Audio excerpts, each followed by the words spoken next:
പ്രതിപക്ഷ നേതാവ് രാഹുലിന് വീണ്ടും തിരിച്ചടി.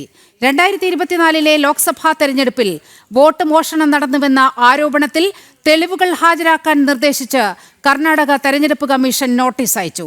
രാഹുൽ വാർത്താസമ്മേളനത്തിൽ ഉപയോഗിച്ച ഡോക്യുമെന്റുകൾ തെരഞ്ഞെടുപ്പ് കമ്മീഷന്റേതല്ലെന്ന് നോട്ടീസിൽ ചൂണ്ടിക്കാട്ടുന്നു. ശകുൻ റാണി എന്ന സ്ത്രീ 2 തവണ വോട്ട് ചെയ്തിട്ടുണ്ടെങ്കിൽ രേഖകൾ ഹാജരാക്കണം. അതിന്റെ അടിസ്ഥാനത്തിൽ വിശദമായ അന്വേഷണം നടത്തുമെന്നും നോട്ടീസിൽ പറയുന്നു. വിവരങ്ങളുമായി ജിഷ്ണു കൃഷ്ണൻ ചേരുകയാണ്. ജിഷ്ണു, ഏറ്റവും ആദ്യം തെരഞ്ഞെടുപ്പ് കമ്മീഷൻ ചൂണ്ടിക്കാണിച്ചിരിക്കുന്നത് ഈ വാർത്താ സമ്മേളനത്തിൽ രാഹുൽ മുന്നോട്ട് വെച്ചത് തെരഞ്ഞെടുപ്പ് കമ്മീഷന്റെ ഔദ്യോഗിക രേഖയല്ല.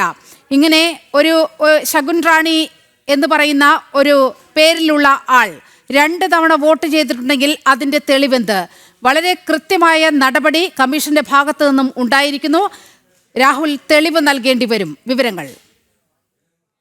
പ്രതിപക്ഷ നേതാവ് രാഹുലിന് ഇപ്പോൾ തെരഞ്ഞെടുപ്പ് കമ്മീഷൻ നോട്ടീസ് നൽകിയിരിക്കുകയാണ്. നിലിമ ചൂണ്ടിക്കാട്ടിയതുപോലെ 2 കാര്യങ്ങളാണ് ഈ നോട്ടീസിൽ തെരഞ്ഞെടുപ്പ് കമ്മീഷൻ, അതായത് കർണാടക മുഖ്യ തെരഞ്ഞെടുപ്പ് കമ്മീഷണർ ചൂണ്ടിക്കാട്ടിയിട്ടുള്ളത്. 2024 വോട്ടർ പട്ടികയുമായി ബന്ധപ്പെട്ട് രാഹുൽ ഈ വാർത്താ സമ്മേളനത്തിൽ ചൂണ്ടിക്കാട്ടിയിട്ടുള്ള രേഖകളിൽ സംശയമുണ്ട്. ഒപ്പം രാഹുൽ വാർത്താ സമ്മേളനത്തിൽ ആരോപിച്ച മറ്റൊരു കാര്യം, ശകുൻ റാണി 2 തവണ വോട്ട് ചെയ്തിട്ടുണ്ട്. കൂടാതെ 2024 ലോക്സഭാ തെരഞ്ഞെടുപ്പിൽ കർണാടകയിൽ 1 ലക്ഷത്തോളം വ്യാജ വോട്ടുകൾ ഉണ്ടായി എന്ന ആരോപണമാണ് രാഹുൽ മുൻപോട്ട് വെച്ചിട്ടുള്ളത്. രാഹുൽ മുൻപോട്ട് വെച്ചിട്ടുള്ള ആരോപണങ്ങളെല്ലാം ഏറെ ഗുരുതരമാണ് എന്ന കാര്യത്തിൽ യാതൊരു സംശയമില്ല. പക്ഷേ അതിന്റെ അടിസ്ഥാനം എന്ത് എന്നുള്ള ചോദ്യമാണ് രാജ്യത്തെ തെരഞ്ഞെടുപ്പ് കമ്മീഷനും ഒപ്പം ജനങ്ങളും ഒരുപോലെ ചോദിക്കുന്നത്. ഈ ആരോപണങ്ങൾ, ഗുരുതരമായ ആരോപണങ്ങൾക്ക് രാഹുലിന്റെ പക്കൽ അല്ലെങ്കിൽ കോൺഗ്രസിന്റെ പക്കൽ എന്ത് തെളിവുകൾ, എന്ത് രേഖകളുണ്ട് എന്ന ചോദ്യമാണ് ഇപ്പോൾ തെരഞ്ഞെടുപ്പ് കമ്മീഷനും ചോദിച്ചിട്ടുള്ളത്. അതുകൊണ്ട് ഉന്നയിച്ചിട്ടുള്ള ആരോപണങ്ങൾക്ക് അടിസ്ഥാനമായിട്ടുള്ള രേഖകൾ തെരഞ്ഞെടുപ്പ് കമ്മീഷന് മുൻപിൽ ഹാജരാക്കണം, നൽകണമെന്നാണ് ഇപ്പോൾ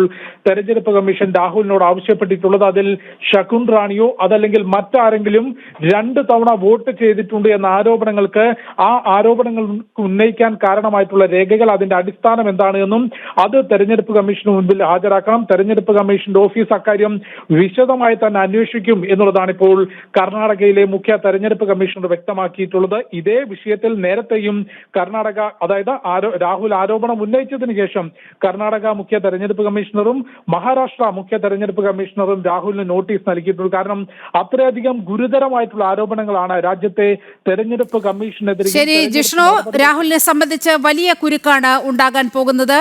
കമ്മീഷൻ ആവശ്യപ്പെട്ട തെളിവുകൾ രാഹുൽ ഹാജരാക്കിയേ തീരൂ. വലിയ പ്രതിരോധത്തിലേക്ക് രാജ്യത്തെ പ്രതിപക്ഷ നേതാവ് നീങ്ങുന്നു. വാർത്തകളാണ് ജിഷ്ണു കൃഷ്ണൻ നൽകിയത്.